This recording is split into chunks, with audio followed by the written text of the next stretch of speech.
ആദ്യ സിനിമയുടെ ഭയങ്കര വലിയൊരു ഫാനാണ് ഞാൻ. ഈ മുകുന്ദനുണ്ണി അസോസിയേറ്റ്സിന്റെ അഭിനവ് പറയുന്നുണ്ടായിരുന്നു, ഞാൻ ഈ സിനിമയുടെ കഥയുമായി നസ്ലൻ്റെ അടുത്ത് ചെല്ലും, നസ്ല ആ കഥയിൽ ഇൻട്രസ്റ്റഡ് ആണെങ്കിൽ ഞാൻ ഈ സിനിമയ്ക്ക് തിരക്കഥ എഴുതും, ഇല്ലെങ്കിൽ ഞാനത് ഡ്രോപ്പ് ചെയ്യുന്നു. ഇത്ര കോൺഫിഡൻസിലൊരു നടനെ ഒരു സംവിധായകനെ സമീപിക്കുക എന്ന് പറയുന്നത് വലിയ കാര്യമാണ്. അപ്പോൾ അത് കേട്ടപ്പോൾ എന്താ തോന്നിയത്? പ്രഷർ. ഇത് വളരെ പാവപ്പെട്ട ഈ കണ്ടില്ലേ ചന്ദൻ കുറിയൊക്കെ തൊട്ട് വളരെ പാവം പിടിച്ചൊരുത്തരാണ്. വിനീത് മാധവനെ ശരിക്കും റോൾ മോഡലൊക്കെ ആക്കാം അല്ലേ? അതെ, ബാച്ചിലർ പാർട്ടി പേര് പോലെ തന്നെ അതൊരു ബാച്ചിലേഴ്സിന്റെ കഥയാണ്. അപ്പോൾ അതൊരു ഗ്യാങ് പടമാണ്. അമൽ സർ ഒരു അമൽ നീരദ് പടമാണ് അത്. അതിൽ ലീഡ് സൗബിനും നസ്ലനുമാണെന്നാണല്ലോ പറയുന്നത്. ആര് പറഞ്ഞു? ഞങ്ങൾ അറിഞ്ഞില്ലല്ലോ. ചില ഷോട്ടുകളൊക്കെ കണ്ടു കഴിഞ്ഞപ്പോ ഞാൻ സ്വയം ഹാപ്പി, ഇത്ര സുന്ദരനുള്ളതല്ല. പുള്ളിയും തിരക്കിലാണ്. ഇപ്പൊ ബദ്ലഹീം ഒക്കെ കഴിഞ്ഞിട്ട് പുള്ളിയും തിരക്കിലാണല്ലോ. അപ്പൊ അതൊക്കെ കഴിഞ്ഞ് വരട്ടെ. ഞാനും അപ്പോഴേക്കും അതെ, ഞാനൊക്കെ ഫ്രീ ആയിട്ട് നിൽക്കാം. ഇപ്പൊ രംഗയാണെങ്കിലും ഒക്കെ നമ്മളൊരിക്കലും ഫഹദ് ഫാസിൽ എന്ന് പറഞ്ഞ ഒരാളെ സെറ്റിൽ കണ്ടല്ലോ. ശരിക്കും ആ ഒരു പ്രോസസ്സ് മൊത്തം രംഗയായിരുന്നു. അത് കഴിഞ്ഞിട്ടാണ് ശരിക്കും പുള്ളിയെ കാണുന്നത്. റോഷന് ഈ പറയുന്ന ജൂനിയർ ആർട്ടിസ്റ്റ് ലെവലിലുള്ള പരീക്ഷണങ്ങൾ വേണ്ടി വന്നിട്ടില്ല എന്ന് തോന്നുന്നു. ആര് പറഞ്ഞു? സീനിയറാണ്.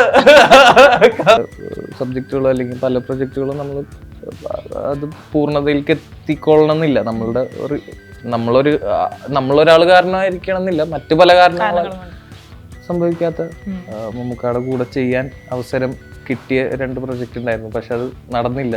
ഏതൊക്കെയായിരുന്നു അത്?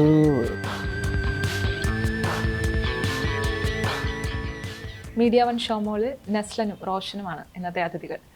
സ്വാഗതം. Thank you.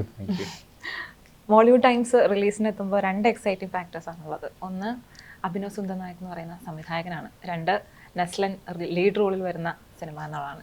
അപ്പോൾ ഇതിൽ സംവിധായകനെ പറ്റി തന്നെ ആദ്യം ചോദിക്കുകയാണ്. അദ്ദേഹം ഒരു സക്സസ് ട്രിലജിയുടെ 2ാം ഘട്ടം എന്നുള്ള നിലയ്ക്കാണ് മോളിവുഡ് ടൈംസ് കൊണ്ടുവരുന്നതെന്ന് പറഞ്ഞു. അപ്പോൾ ഇയാൾ സക്സസിന് വേണ്ടി ശ്രമിക്കുന്ന ഒരാളാണെന്ന് നമുക്ക് ഇതുവരെ മനസ്സിലായിട്ടുണ്ട്. സിനിമാ സംവിധായകനാവണമെന്നുള്ള ആഗ്രഹം എങ്ങനെയാ തോന്നി? അദ്ദേഹത്തിന്റെ ആദ്യ സിനിമയിൽ നിന്നാണല്ലോ നമുക്കൊരു പ്രതീക്ഷയുള്ളത്. ഈ ആദ്യ സിനിമയുടെ ഭയങ്കര വലിയൊരു ഫാനാണ് ഞാൻ, ഈ മുകുന്ദനുണ്ണി അസോസിയേറ്റ്സിന്റെ. അപ്പം അത് കണ്ടത് മുതൽ വർക്ക് ചെയ്യണം എന്നുള്ള ആഗ്രഹമൊക്കെ ഉണ്ടായിരുന്നു. അപ്പൊ അതിന് ശേഷമാണ് ഈ പ്രേമലുവിന്റെ റിലീസിനൊക്കെ ശേഷമാണ്. അതിനു മുന്നേ പ്ലാനിലുണ്ടായിരുന്നു അഭിചേട്ടൻ്റെ ഈ റിലീസിന്, പ്രേമലുവിന്റെ റിലീസിന് ശേഷമാണ് ഇതിന്റെ കഥ ഞാൻ കേൾക്കുന്നതും ഇൻട്രസ്റ്റഡ് ആവുന്നതും അങ്ങനെ ഈ പ്രൊജക്റ്റ് ഓൺ ആവുന്നതും. ഇതൊരു 8ാം ക്ലാസ് 8 വയസ്സ് മുതൽ ഒരു 26-27 വയസ്സ് വരെയുള്ള ഒരാളുടെ ആസ്പയറിങ് ഫിലിം മേക്കർ ആവാൻ നടക്കുന്ന ഒരു ആളുടെ ഒരു ലൈഫ് സ്റ്റോറിയാണ് പറയുന്നത്. ഒരു coming of age drama kind of പടം. എൻ്റെ ഇതിനു മുമ്പുള്ള സിനിമകളിൽ നിന്നും അല്ലെങ്കിൽ ചെയ്തു വെച്ചിട്ടുള്ള ക്യാരക്ടേഴ്സിൽ നിന്നൊക്കെ ഭയങ്കര ഡിഫറെൻ്റ് ആയിട്ടുള്ള, ഇപ്പം ഈ പോസ്റ്ററൊക്കെ കണ്ടു കഴിഞ്ഞാൽ തന്നെ അറിയാം. ഈ ലുക്കാണെങ്കിലും ഭയങ്കര അതെ അതെ അതെ സിനിമ പറയുന്ന സമയവും കാലഘട്ടവും ഒരു 90s മുതൽ ഒരു 2015 വരെയുള്ള ഒരു കാലഘട്ടമാണ് പറയുന്നത്. ഞാൻ വളരെ എക്സൈറ്റഡ് ആയിട്ടുള്ള ഒരു സിനിമയാണ്. ഇനി ബാക്കിയെല്ലാം ആൾക്കാരെ പറയട്ടെ. റോഷൻ ആവേശത്തിന് ശേഷം, ആവേശത്തിൽ ആദ്യമായിട്ട് റെസ്പോൺസ് വന്ന ആളാണ് നസ്ലൻ. നസ്ലിന്റെ ഒപ്പം അടുത്ത പ്രൊജക്റ്റിൽ വന്നിരിക്കുന്നു.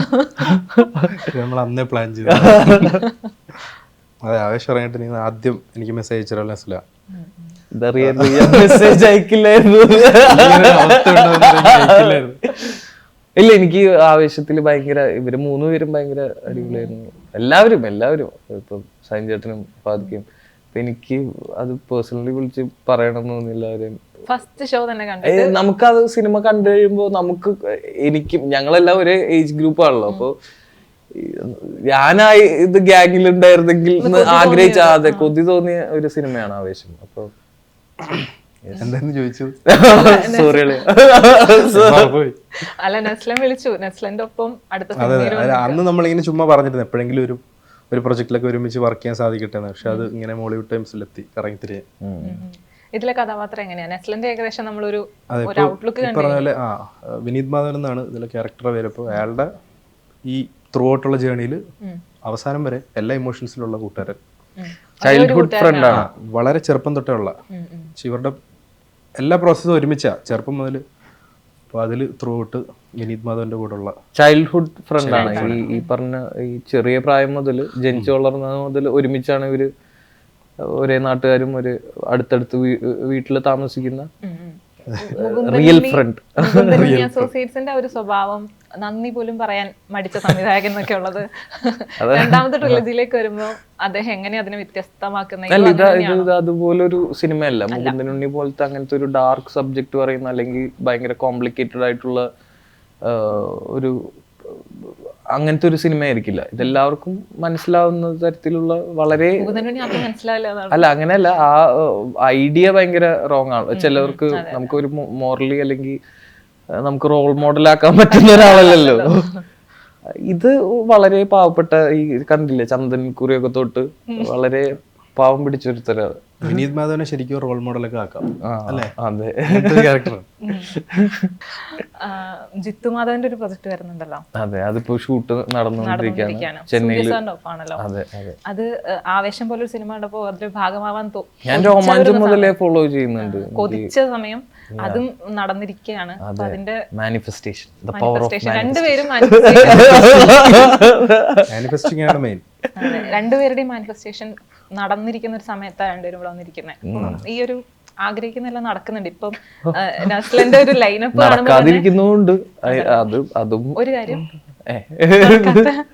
അല്ല, നമ്മൾ പല പല സബ്ജക്റ്റുകളോ അല്ലെങ്കിൽ പല പ്രൊജക്റ്റുകളോ നമ്മൾ അത് പൂർണ്ണതയിലേക്ക് എത്തിക്കൊള്ളണം എന്നില്ല. നമ്മളൊരാൾ കാരണമായിരിക്കണം എന്നില്ല, മറ്റു പല കാരണങ്ങളും സംഭവിക്കാത്ത. പക്ഷെ ഹാപ്പിയാണ് ഇപ്പൊ ലൈഫിൽ സംഭവിക്കുന്ന കാര്യങ്ങളിൽ. ഞാൻ ഓരോരോ പടങ്ങളെ പറ്റി ചോദിക്കാം, അതിന്റെ ഒപ്പം മോളിവുഡ് ടൈപ്സിനെ പറ്റി സംസാരിക്കാന്ന് വിചാരിച്ചിട്ടാണ്. കാരണം ഒരുപാട് പടങ്ങളുണ്ട് ലിസ്റ്റില്. ഫസ്റ്റ് ഇപ്പൊ നമ്മൾ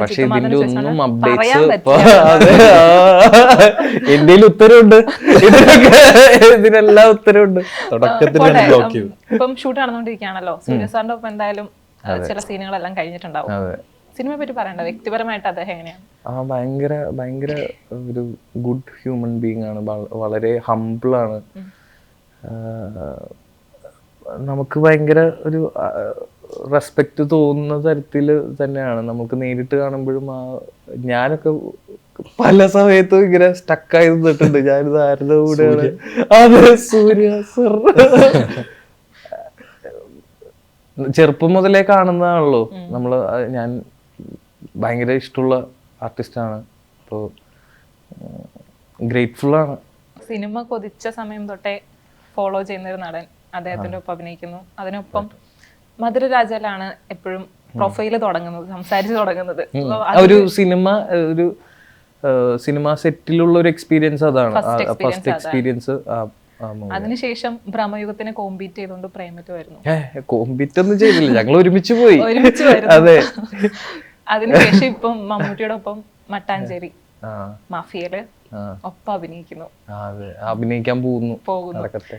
ആ ഒരു ജേണി എങ്ങനെയാ മമ്മൂക്കയെ വെച്ച് നോക്കുമ്പോ ഇങ്ങനെ ആ ഒരു അടുത്തേക്കുള്ള ഒരു ഇതുണ്ട്, ദൂരം കുറഞ്ഞു വരുന്നു എന്നുള്ളൊരു? അതെ, അത് ഈ പറഞ്ഞ പോലെ ഒരു 2 പ്രൊജക്ട് ഉണ്ടായിരുന്നു ഇതിനു മുമ്പ്.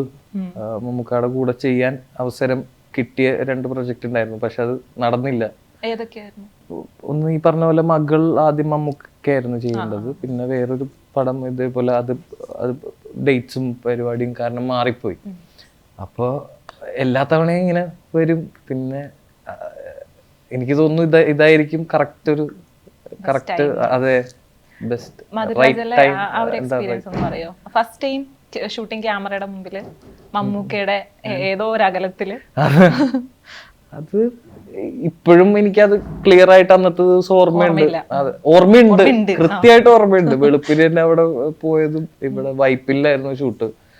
അപ്പോ സോങ് ഒക്കെ ആണെന്ന് പറഞ്ഞ് എന്തോ ഞങ്ങൾ ആദ്യം പറഞ്ഞത് എന്തോ 50 പേരെന്തോ ഉള്ളൂ എന്നാണ്. പിന്നെ അവിടെ എത്തിയപ്പോഴാണ് 100-800 ജൂനിയർ ആർട്ടിസ്റ്റുകളും ഞങ്ങളും ഇതൊക്കെ ഉള്ള രീതിയിൽ അന്ന് മമ്മൂക്കാനെ കാണാൻ പറ്റി. അതാണ് മമ്മൂക്കാനെ കാണാൻ വേണ്ടി തന്നെ പോയത്. അപ്പൊ അത് കാണാൻ പറ്റി, അടുത്ത് നിന്ന് കാണാൻ പറ്റി.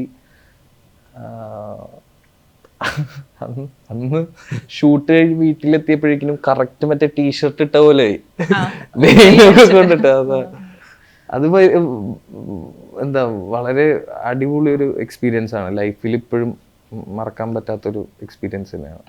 റോഷന് ഈ പറയുന്ന ജൂനിയർ ആർട്ടിസ്റ്റ് ലെവലിലുള്ള പരീക്ഷണങ്ങൾ വേണ്ടി വന്നിട്ടില്ല എന്ന് തോന്നുന്നു. ആര് പറഞ്ഞു? സീനിയറാണ്. അല്ല, പക്ഷെ പുറത്ത് പറഞ്ഞിട്ടുള്ളത് ആവേശത്തിലേക്ക് ഡയറക്റ്റ് റീൽസ് കണ്ട് വിളിക്കുകയായിരുന്നു എന്നാണല്ലോ.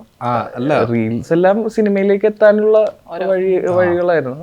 അതിന് മുൻപ് മാസ്റ്റർ പീസ് എന്ന് പറഞ്ഞൊരു സിനിമയിൽ ജൂനിയർ ആയിട്ട് ചെയ്തിട്ടുണ്ട്. അത് ഇതുപോലെ ഞങ്ങളൊക്കെ മമ്മൂക്കാട് കൂടെ നമ്മൾ തുടങ്ങിയത് തന്നെ മമ്മൂക്കാട് കൂടെയാണ്. അതും ഇതുപോലെ ഇങ്ങനെ ക്ലാസ് റൂമിലും സ്റ്റുഡന്റ് ആയിട്ട് ജൂനിയർ ആർട്ടിസ്റ്റ് ആയിരുന്നു. പിന്നെ ഇര എന്ന് പറഞ്ഞ പടം ചെയ്തു. പിന്നെ മനസ്സിലായി ഇപ്പം നമുക്ക് സിനിമയാണല്ലോ എക്സ്ട്രീം, അപ്പൊ അതിലേക്ക് എത്തിപ്പെടാനായിട്ട് എന്തെങ്കിലും സ്വന്തമായിട്ട് ചെയ്യണമെന്ന് വിചാരിച്ചിട്ട് കുറെ വീഡിയോസ് ഒക്കെ ചെയ്തു. അപ്പൊ അത് കണ്ടിട്ടാണ് ആവേശത്തിലോട്ട് വിളിക്കുന്നത്. എങ്ങനെ എക്സാക്ട് ആയിട്ട് നമ്മുടെ ആഗ്രഹം പോലെ റീൽസ് കണ്ട് വിളിക്കുന്നു? അത് അറിയത്തില്ല, അതെനിക്ക് തോന്നുന്നു നമ്മളത് അല്ല ഇപ്പൊ അതാണല്ലോ മീഡിയം, സിനിമയിലേക്ക് എത്താനുള്ള മീഡിയം അതാണല്ലോ. നമ്മൾ ഹാർഡ് വർക്ക് ചെയ്താൽ എനിക്ക് ഉറപ്പായിട്ട് എത്തിപ്പെടും, എന്തെങ്കിലും സിനിമയിൽ എത്തിപ്പെടും എന്ന് മനസ്സിലിങ്ങനെ ഉണ്ടായിരുന്നു. സിനിമയിൽ ഏതെങ്കിലും ഒരു ഭാഗത്ത് എത്തിപ്പെടുന്നു, പക്ഷെ ഇങ്ങനെ ഒരു ഗ്രാൻഡ് ഓപ്പണിംഗ് കിട്ടുമെന്നോ ഇങ്ങനൊരു സംഭവം കിട്ടുമെന്നൊന്നും ചിന്തിച്ചിട്ടില്ല. അത് കഴിഞ്ഞിട്ടുള്ള ജേണി ആണെങ്കിലൊന്നും. അതെ, നേരത്തെ ചോദിച്ചാൽ ജൂനിയർ ആർട്ടിസ്റ്റ് ആയിട്ട് മാസ്റ്റർ പീസിൽ അഭിനയിച്ചിട്ടുണ്ട്. അത് മമ്മൂക്കയുടെ. ഫഹദിന്റെ ഒപ്പം ഒരു വലിയ സ്പേസ് ആണ് കിട്ടിയത് ആവേശത്തില്. അതിൽ നിങ്ങൾ കൂട്ടുകാർക്ക് തന്നെ വളരെ ഇപ്പൊ പറഞ്ഞ പോലെ വിളിച്ച് നന്നായിട്ടുണ്ടാവും പറയാൻ പറ്റുന്ന ഒരു സംഭവം ചെയ്യാൻ പറ്റിയിട്ടുണ്ടായിരുന്നു. അപ്പം ഫഹദിന്റെ കയ്യിൽ നിന്ന് കിട്ടിയ സാധനങ്ങൾ എന്തൊക്കെയാ? പുള്ളിയുടെ കയ്യിൽ നിന്ന് നോക്കി പഠിക്കാൻ എന്താ പറയണ്ട, പുള്ളി എനിക്ക് തോന്നുന്നു പുള്ളിക്ക് കുറെ ടെക്നിക്സ് ഉണ്ട്. അപ്പൊ അത് ആക്ടിങ്ങിന്റെ തന്നെയാണ്, നമുക്ക് അടുത്ത് നിന്ന് കാണാമല്ലോ. പഠിച്ചതെല്ലാം ഞാൻ പറയുന്നില്ല, അപ്പൊ നിങ്ങൾ തന്നെ അല്ലെങ്കിൽ ഇതെന്തൊക്കെയാണ് ഞങ്ങള് പഠിച്ചു. പിന്നെ തീർച്ചയായിട്ടും ഇവരത് പഠിച്ചെടുത്താലോ. കുറെ കാര്യങ്ങളുണ്ട് പുള്ളിയുടെ പ്രൊഫഷണലിസം, പുള്ളി ആ ക്യാരക്ടർ ചെയ്യുന്നതും. ഇപ്പൊ രംഗയാണെങ്കിലും ഒക്കെ നമ്മൾ ഒരിക്കലും ഫഹദ് ഫാസിൽ എന്ന് പറഞ്ഞ ഒരാളെ സെറ്റിൽ കണ്ടല്ലോ. ശരിക്കും ആ ഒരു പ്രോസസ്സ് മൊത്തം രംഗയായിരുന്നു. അത് കഴിഞ്ഞിട്ടാണ് ശരിക്കും പുള്ളിയെ കാണുന്നത്. അപ്പോൾ പുള്ളിയുടെ അടുത്ത് പഠിക്കാൻ കുറെ ഉണ്ട്, കുറെ കാര്യങ്ങൾ പഠിച്ചത് ഞാൻ എല്ലായിട്ട് പറയുന്നില്ല. അദ്ദേഹത്തിന്റെ ടെക്നിക്സ് എന്തൊക്കെയാ? രണ്ടുമൂന്നെണ്ണം പറയും. അങ്ങനൊക്കെ ചോദിച്ചു കഴിഞ്ഞാൽ ഒന്നുമില്ല. പുള്ളി ഒരു ഇപ്പൊ പുള്ളിക്ക് കൊടുക്കുന്ന സീൻ പുള്ളി ചെയ്ത് അത് കംപ്ലീറ്റ് ചെയ്യുന്നതിന്റെ അവസാനം ഇപ്പൊ ഡയറക്ടർ പറയുന്നതിന്റെ മുകളിലായിരിക്കും എന്തായാലും പുള്ളി ചെയ്യുന്നത്. അപ്പൊ അതൊക്കെ കാണുമ്പോൾ നമുക്ക് ഭയങ്കരമായിട്ട് അഡ്മയർ ചെയ്യാം. അതങ്ങനെ ചെയ്യണം എന്നോ അറിയില്ല, എന്തെങ്കിലുമൊക്കെ അങ്ങനെ സാധിക്കട്ടെ. ഫഹദിന്റെ ഒപ്പം ഒരു പ്രൊജക്ട് കൂടി വരുന്നുണ്ടല്ലോ അല്ലേ? അത് പക്ഷെ ഉടനെ ഉണ്ടാവില്ല പ്രൊജക്ട്, എന്തായാലും ഉണ്ടാവും. അത് അതിന്റെ കാര്യത്തിൽ ഒരു ഈ പറഞ്ഞ പോലെ എന്താ എല്ലാവരും അതിൽ കുറേ ആർട്ടിസ്റ്റുകളുള്ളൊരു വലിയ പടമാണ്. അപ്പോൾ അത് സംഭവിക്കട്ടെ എന്തായാലും. അത് ആയിട്ടില്ല, അത് പറയാൻ അങ്ങനെ ആയിട്ടില്ല. ഈ നസ്ലന്റെ സിനിമ തുടക്ക സമയത്ത് ഈ പറയുന്ന ഒരു നായക ലെവൽ ക്യാരക്ടറുകൾ ആയിരുന്നോ കൊതി, അതോ സിനിമയിൽ എങ്ങനെയാലും എത്തിപ്പെടുക? സിനിമയായിരുന്നു കൊതി. അതെ, എനിക്ക് ഞാൻ ഒരിക്കലും അങ്ങനെ ഒരു ലീഡ് അല്ലെങ്കിൽ നായക സ്ഥാനത്തെത്തുമെന്ന് വിചാരിച്ച് വന്ന ഒരാളല്ല. സിനിമ ചെയ്യണം എന്നുള്ളതായിരുന്നു, അല്ലെങ്കിൽ സിനിമയോടായിരുന്നു ഇഷ്ടം. തണ്ണീർമത്തൻ ദിനങ്ങളിൽ വരുമ്പോൾ നസ്ലന്റെ കഥാപാത്രം ഒരു ക്യാരക്ടർ റോളാണ്. അപ്പൊ അതിനുശേഷം ജിംഖാനയിലേക്ക് വരികയാണെങ്കിലും മറ്റു സിനിമകളിലും ലോകയിൽ പോലും നസ്ലിനൊരു ഭയങ്കര അമാനുഷികനായ നായക കഥാപാത്രം അല്ല, അതിലൊരു ക്യാരക്ടർ സ്വഭാവമുള്ള റോളുകളാണ്. അപ്പൊ അതിനുശേഷം ലോകയ്ക്ക് ശേഷം നസ്ലിന്റെ കഥാപാത്രം എന്താണ് ഇങ്ങനെ പേടിച്ചു വീഴുന്ന ആള് എന്നൊക്കെ പറഞ്ഞിട്ടുള്ള ട്രോളുകൾ അടക്കം വന്നിട്ടുണ്ടല്ലോ. അപ്പൊ അത്തരം കഥാപാത്രങ്ങൾ നല്ല രീതിയിൽ പറഞ്ഞ ആൾക്കാരും ഉണ്ട്, നല്ല രീതിയിൽ പറഞ്ഞവരും ഉണ്ട്. ജഗദീഷ് ചേട്ടനൊക്കെ അതിന് കോംപ്ലിമെന്റ് ചെയ്ത് ഈ അടുത്ത് ഞാൻ കണ്ടിരുന്നു. അത്തരം റോൾ എടുക്കാനുള്ള അത് എടുക്കുന്നില്ല എന്നൊരു അബദ്ധം പറഞ്ഞില്ല നസ്ലിൻ എന്നുള്ളൊരു കമന്റ്. അപ്പൊ അത്തരം റോളുകൾ എങ്ങനെയാ ചൂസ് ചെയ്യുന്നത്?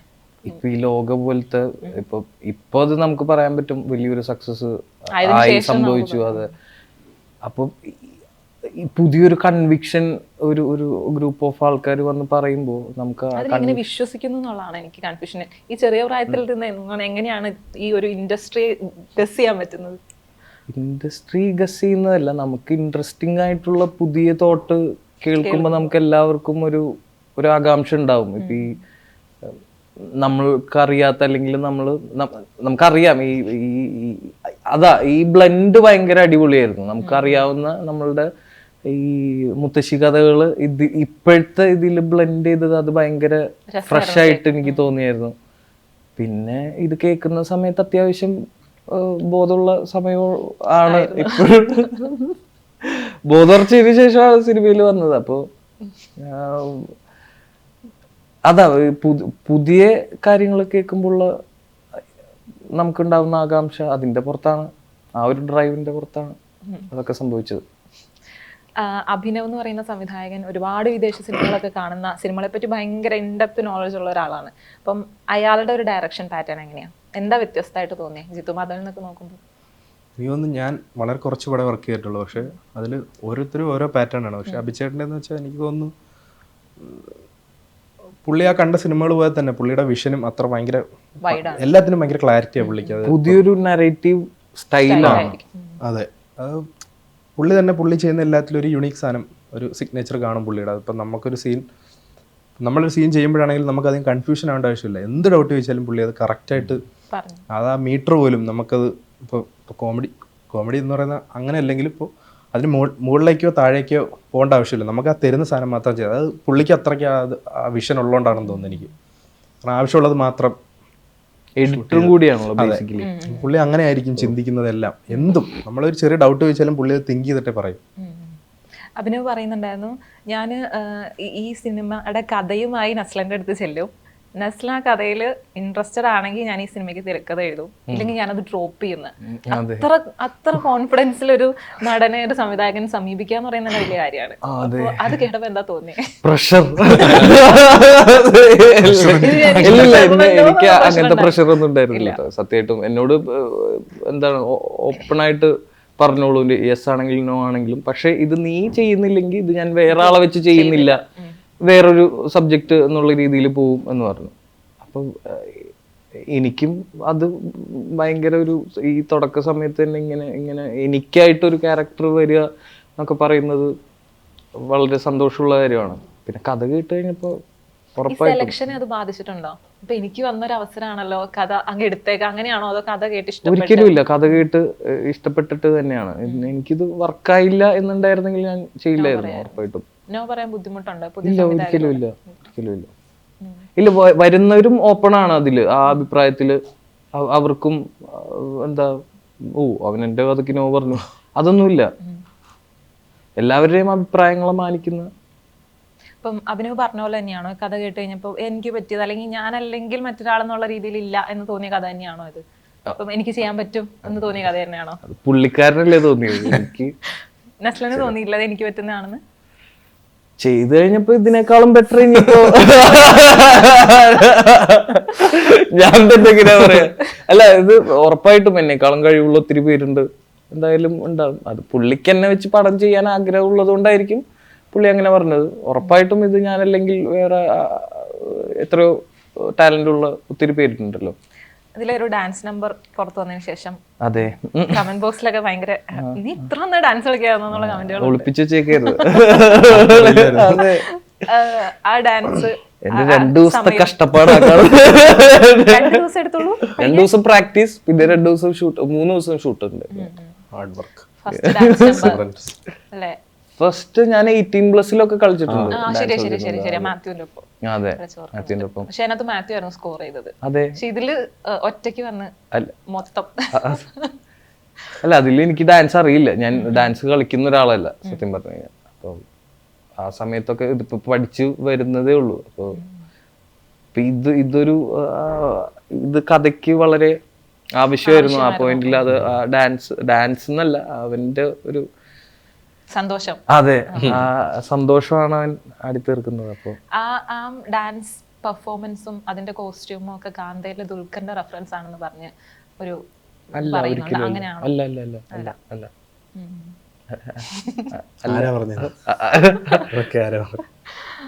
ആ വേഷമൊക്കെ കാന്തയിലെ അതേ ഡ്രസ് അല്ല. അത് ഓൾറെഡി വേറൊരു പടത്തിന്റെ റെഫറൻസ് ആണത്. വിദേശ ചിത്രമായിരിക്കുമോ? അല്ല, പഴയ ഒരു ഹിന്ദി പടത്തിന്റെ. ഇതിലെ കഥാപാത്രം ഏതെങ്കിലും തരത്തിൽ അല്ലെങ്കിൽ ഈ സിനിമ ഏതെങ്കിലും തരത്തിൽ മറ്റ് കഥാപാത്രങ്ങളുടെ റെഫറൻസോ അങ്ങനെ എന്തെങ്കിലും? നമുക്കൊത്തിരി റിലേറ്റ് ചെയ്യാൻ പറ്റുന്ന ഇപ്പൊ മീഡിയ അല്ലെങ്കിൽ നമുക്ക് ഇപ്പൊ മീഡിയ ആൾക്കാർക്കും അല്ലെങ്കിൽ സിനിമയിലൊക്കെ ഉള്ളവർക്കാണെങ്കിലും ഇൻഫാക്ട് നോർമൽ പ്രേക്ഷകർക്കാണെങ്കിലും പല സിറ്റുവേഷനിലും അവരും കണ്ടിട്ടുണ്ടാവും. അവർക്ക് പരിചയമുള്ള ഒത്തിരി ആൾക്കാർ അല്ലെങ്കിൽ റിയൽ ലൈഫിൽ ഇയാളുടെ ഈ സിറ്റുവേഷൻ നമുക്കറിയാലോ എന്നുള്ളത് റിലേറ്റബിൾ ആയിട്ടുള്ള ഒത്തിരി സിറ്റുവേഷൻസ് ഉണ്ട് പടത്തിൽ. കുറെ പേർക്ക് റിലേറ്റ് ചെയ്യാൻ പറ്റിയ അങ്ങനത്തെ കുറെ സിറ്റുവേഷൻസ് ഉണ്ട്. ഇപ്പം റീസെന്റ് ആയിട്ട് ഇറങ്ങിയ സിനിമകൾ OTT-ലൊക്കെ റിലീസിന് ശേഷം ഈ സിനിമയുടെ റെഫറൻസ് എന്ന് പറഞ്ഞിട്ട് ഭയങ്കരമായി ഹിഡൻ റെഫറൻസുകൾ ഇങ്ങനെ തെരഞ്ഞെടുക്കുന്നുണ്ട്. അപ്പൊ അതുപോലെ എന്തെങ്കിലും ഇതിന്റെ തിരക്കഥയിൽ എന്താ സ്പൂഫ് എന്ന് പറഞ്ഞിട്ടല്ലേ അത് വരുന്നത്? ഇതിൽ ശരിക്കും അങ്ങനെ സ്പൂഫല്ല, മറ്റേ ഇത് ഈ മോഹിനിയാട്ടത്തിലെ റെഫറൻസ് മോഹിനിയാട്ടത്തില് കണ്ടിട്ടുണ്ടായിരുന്നു. ഇതിൽ എനിക്ക് തോന്നുന്നു അങ്ങനെ റെഫറൻസ് ഇല്ല. റോഷന്റെ മറ്റ് പ്രോജക്റ്റുകൾ എന്തൊക്കെയാണ്? ഇപ്പൊ ലാസ്റ്റ് ഇപ്പൊ കഴിഞ്ഞത് ബത്ലഹേം കുടുംബ യൂണിറ്റ് ഗിരീഷ് ഷെഡിയുടെ. ഗിരീഷ് ഷെഡിന്റെ ഒപ്പം ഗുരുവിന്റെ ഒപ്പം അതാണ് അടുത്തതായിട്ട് വരാനുള്ളത്. നെസ്ലൻ എന്തുകൊണ്ട് അടുത്ത ഗിരീഷ് ഷെഡി ചിത്രം ഏതാണ്? ഗിരീഷ് ഷെഡി ഇവിടെ ഉണ്ടെങ്കിൽ നെസ്ലൻ കൂടെ ഉണ്ടാവാറുണ്ട്. അല്ല, പുള്ളിയും തിരക്കിലാണ്. ഇപ്പൊ ബദ്ലഹീം ഒക്കെ കഴിഞ്ഞിട്ട് പുള്ളിയും തിരക്കിലാണല്ലോ. അപ്പൊ അതൊക്കെ കഴിഞ്ഞ് വരട്ടെ. ഞാനും അപ്പോഴേക്കും അതെ, ഞാനത് ഫ്രീ ആയിട്ട് നിൽക്കാം. തരുൺ മൂർത്തിയുടെ ഒപ്പം ഉണ്ട്. മധുസി നാരായണന്റെ ഒപ്പം ഒരു പ്രൊജക്ട് വരുന്നത് കേട്ടു. അതായത് നമ്മൾ കുമ്പളങ്ങി നൈറ്റ്സിന് ശേഷം തപ്പി നടക്കുക എവിടെയും കാണുന്നില്ല എന്നുള്ളൊരവസ്ഥയാണ്. എന്താണ് നീ എടുത്ത പ്രൊജക്ട്? ഹോപ്പ്ഫുള്ളി അത് ഈ പറഞ്ഞ പോലെ ഈ സൂര്യ സാറിന്റെ പടം കഴിഞ്ഞ ഉടനെ ഷൂട്ട് തുടങ്ങും. അതിന്റെ അതെ വരുന്ന അനൗൺസ്മെന്റ് ഒക്കെ അവര് പ്ലാൻ ചെയ്യുന്നുണ്ട്. ഇല്ല, അത് എന്തായാലും ആ ടീം ഒരു അനൗൺസ്മെന്റ് പോലെ എന്തായാലും അവർ പ്ലാൻ ചെയ്യുന്നുണ്ട്. അപ്പൊ അത് അവര് ചെയ്യട്ടെ അതിന്റെ വൃത്തിക്ക്. ഞാനായിട്ട് അല്ല,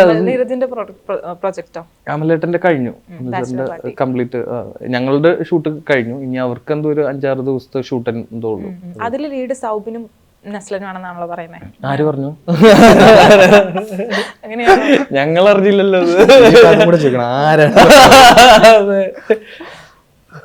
അല്ല, അത് ബാച്ചിലർ പാർട്ടി പേര് പോലെ തന്നെ അതൊരു ബാച്ചിലേഴ്സിന്റെ കഥയാണ്. അപ്പൊ അതൊരു ഗ്യാങ് പടമാണ്.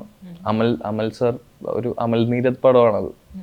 അതൊരു വലിയ എക്സ്പീരിയൻസ് ആയിരിക്കില്ലേ? ഒരു വേറെ ടൈപ്പ് എക്സ്പീരിയൻസ് കിട്ടാൻ വേണ്ടി തന്നെ. അമൽ നീരദിന്റെ പടങ്ങൾ ഭയങ്കരമായ സ്ലോ മോഷനിൽ ഉണ്ടാവും. അത് നന്നായി യൂസ് ചെയ്തിട്ടുണ്ടോ? പടത്തിന്റെ ഷൂട്ടെല്ലാം കഴിഞ്ഞല്ലോ. ചെയ്തിട്ടുണ്ടോന്ന് ഞാൻ കണ്ടിട്ടില്ല പടം. പക്ഷെ വളരെ എൻജോയ് ചെയ്ത്. ഇപ്പോ എന്താ ചില ഷോട്ടുകളൊക്കെ കണ്ടു കഴിഞ്ഞപ്പോ ഞാൻ എന്താ സ്വയം ഹാപ്പി, ഇത്ര സുന്ദരനുള്ളതല്ല. അമൽനീരദിന്റെ ഫ്രെയിമുകളിൽ ഒന്നുകൂടി ഭംഗി കൂടും. സിനിമകളുടെ പ്രത്യേകത അതാണല്ലോ. അത് വരട്ടെ, എന്തായാലും നല്ല രീതിയിൽ തന്നെ വന്നിട്ടുണ്ട്. എന്തായാലും അതിന്റെ പോസ്റ്റ് പ്രൊഡക്ഷൻ ഒക്കെ കഴിഞ്ഞ് ഈ വർഷം ഉണ്ടാവും റിലീസ്. അതിൽ നെസ്ലന്റെ പേര് അൻസികയാണെന്ന് വാർത്തകൾ വന്നിരുന്നു. അൻസിക ഉണ്ട് അതില്, നിഷേധിച്ചിട്ടുമില്ല അൻസിക. നമുക്ക് നോക്കാം എന്നാണ് കുട്ടി പറഞ്ഞത്. അപ്പൊ അത് എന്താണ്, ശരിയാണോ? പേരായിട്ടാണോ വരുന്നത്? വരട്ടെ, എന്തായാലും പടം വരട്ടെ. പടം ഈ വർഷം എന്തായാലും ഉണ്ടാവും. പിന്നെ ഞാനായിട്ട്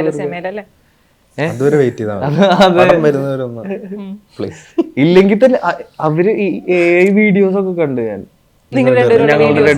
ശരിക്കും സീൻ ഷൂട്ട് ചെയ്ത് വെച്ചേക്കുന്ന പോലെ, സോങ് ഒക്കെ ഷൂട്ട് ചെയ്ത് വെച്ചേക്കുന്ന പോലെ. അമൽനീരദിന്റെ ഡയറക്ഷനിൽ എന്താ വ്യത്യാസം തോന്നി? എന്റെ ഫസ്റ്റ് എക്സ്പീരിയൻസ് ആണ്. മറ്റു സംവിധായകരെ കമ്പയർ ചെയ്യുമ്പോ ഭയങ്കര പെർട്ടിക്കുലർ ആണ് പുള്ളി. ഭയങ്കര ആളൊരു സിനിമാറ്റോഗ്രാഫർ ആണ്. അതിന്റെ ഒരു വിഷൻ വേറെ ആയിരിക്കുമല്ലോ. അത് പ്രതിഫലിക്കുന്നുണ്ടായിരുന്നോ സംവിധാനത്തിൽ? ഭയങ്കര പെർഫെക്ഷൻ എന്താണ് ആവശ്യപ്പെടുന്ന ഒരു ആളാണ്. അതെ, പിന്നെ നമ്മൾ ഓൾറെഡി പ്രൂവ് ചെയ്തേക്കുന്ന ഡയറക്ടർ ആണല്ലോ, ഒന്നും പറയാനില്ല. ഞാൻ വന്നിരുന്ന് പറയേണ്ട എനിക്ക് അതെ അമലേട്ടനെ പറ്റി ഞാൻ വന്നിരുന്ന് പറയേണ്ട ഒരു ആവശ്യമില്ല. ഓരോരുത്തർക്കും ഓരോരോ അനുഭവങ്ങളായിരിക്കും വ്യക്തികളെ കുറിച്ച്. വളരെ എൻജോയ് ചെയ്തു. ഞാൻ ഇതിനു മുമ്പ് വരെ ഐ മീൻ വളരെ ടെൻഷൻ അടിച്ച് അമലേട്ടൻ കുറച്ച് എന്താണ് ടെമ്പർമെന്റ് ഇഷ്യൂ ഒക്കെ ഉള്ള ആളാണെന്നുള്ളതൊക്കെ ആയിരുന്നു എനിക്ക് കേട്ടിരുന്നത്. പക്ഷെ അത് ഷൂട്ടിൽ വളരെ എൻജോയ് ചെയ്ത് ഞാൻ വളരെ എൻജോയ് ചെയ്ത് ചെയ്ത ഒരു സിനിമയാണ്. ഷൂട്ടാണ്. അതെ, അത് ഈ തണ്ണീർമത്തനൊക്കെ ശേഷം ഞാൻ അതൊന്നാമത്തെ ആ സിനിമയും അങ്ങനത്തെ ഒരു ഗ്യാങ്ങും മൊത്തം കൂടുള്ളവരാണെങ്കിലും വളരെ എൻജോയ് ചെയ്ത് അതെ ഹാപ്പിയാണ് അതില്. ബാച്ചിലർ പാർട്ടിയുടെ ഫസ്റ്റ് ആദ്യ ഭാഗം നമ്മൾ കണ്ടതിൽ വെച്ചിട്ട് നമുക്ക് ആ സമയത്ത് തിയേറ്ററിൽ കിട്ടാതെ പോയൊരു റിസപ്ഷൻ ഉണ്ട് അതിന്. അത് ഈ തവണ പ്രതീക്ഷിക്കാം. അത് ഈ തവണ നിങ്ങൾ തരണം. തരണം. മോളിവുഡ് ടൈംസിലെ പ്രതീക്ഷ എന്താണ് പറയും? ശരിക്കും നല്ല പ്രതീക്ഷയാണ്. അത് ഈ നേരത്തെ പറഞ്ഞ പോലെ അഭിചേട്ടൻ്റെ വിഷനാണ് സിനിമ മൊത്തവും. അപ്പോൾ ഒരു കോമഡി ഡ്രാമയാണ് പടം. മൂന്നിനുണ്ണി പോലെ അങ്ങനെ ഡാർക്ക് സൈഡുകളൊന്നും ഇല്ലാത്ത പടമാണ്. പിന്നെ ഒരു കമ്മിങ് ഓഫ് ഏജ് അല്ലേ ടൈപ്പ് ഓഫ് പടമാണ്. മറ്റു കഥാപാത്രങ്ങളും എങ്ങനെയാണ്? കൂടുതൽ വിവരങ്ങളൊന്നും പുറത്തു വന്നിട്ടില്ലല്ലോ. അത് കൂടുതൽ വിവരങ്ങൾ പുറത്ത് എന്തായാലും ഉടനെ തന്നെ ഫീമെയിൽ ലീഡ് വരുന്നുണ്ടോ? ഫീമെയിൽ ക്യാരക്ടേഴ്സ് ഉണ്ട്, ഒത്തിരി പേരുണ്ട്. ഫീമെയിൽ ക്യാരക്ടേഴ്സ് ഒത്തിരി പേരുണ്ട്.